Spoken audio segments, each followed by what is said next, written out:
let's bring up Mary. Mary, where are you? Whee! Hey, Mary!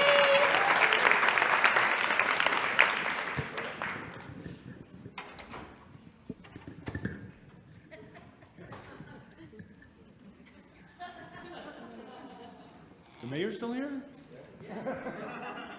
Just what about the sidewalks?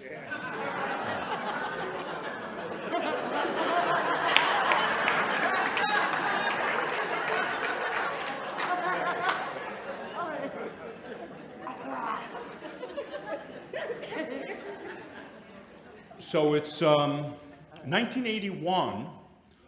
I'm 36 years old, and I'm walking up and down, back and forth along Hollywood Boulevard because I have no place to go, no place to stay. I thought this was like the lowest point of my life. I'd come to LA about 2 months before then. I'd come from Canada, from Vancouver. I'd lived there for about 25 years. And I'd used up all my possibilities in Vancouver, many different things. Finally, I was driving cab, and I drove these two young American business guys who were a little drunk, and we went through Stanley Park, and I took a wrong turn, and they said something, and I said something back, and it ended up with me grabbing hold of a tire iron, threatening to bash their heads in if they didn't get out of my cab. And they got out in the middle of Stanley Park, big park. And I pulled my cab over. I actually cried. I was so miserable. And I thought that was the lowest point in my life. But they complained to the cab company. I got fired. And I realized, it's time to leave. It's time to go. So the only thing I had in Vancouver were my three teenage kids who lived with my ex-wife. My brother said, come to LA. You can work. You can get a job as a secretary. So he invited me, and I came down on the train. I stayed with him and his wife, Margaret, in this little one-bedroom apartment. He was just finishing up law school, and he worked as a secretary, legal secretary. She worked in the hospital, and I slept on the couch, and I started getting work as a secretary. Great! A lot better than driving a cab. And then one night I come home, and my brother's sitting there. He's holding up a diary, my diary, journal, diary, bad things, diaries.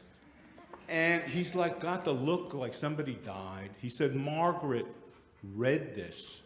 She found it. She found it? Where'd you find it? I kept that in my suitcase under the couch, under all my clothes. She found it?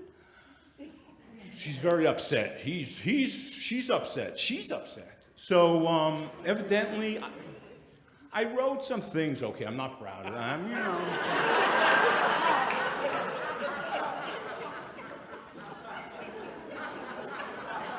Petty.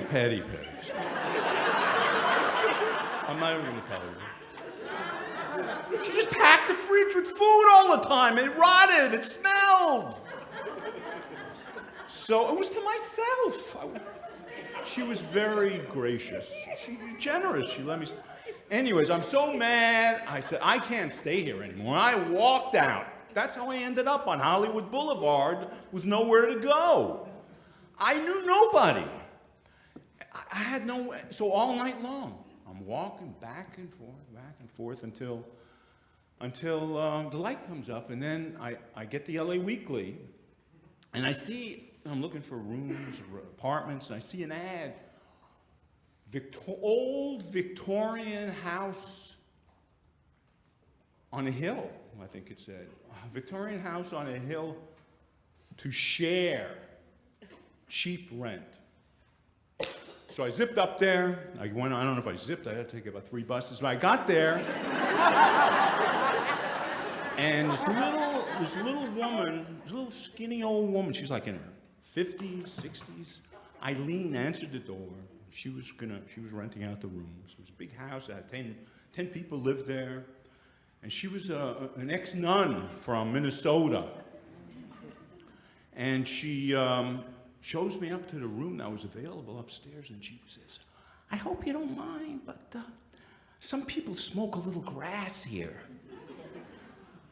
It turns out she's a pot dealer, Eileen. And I see she opens her door, I see the room. It's all painted like purple, all psychedelic purple, everything. And the floors too, which normally doesn't bother me. You know, I don't really notice things, you know, but that I noticed. And there was a rotting old mattress on the floor, but you know, they had this big window, and it overlooked this old, overgrown garden. And I actually had this feeling like, you know, this is home. This is home. Oh, and then she told me it was $160 a month rent. I knew it was home. I moved in.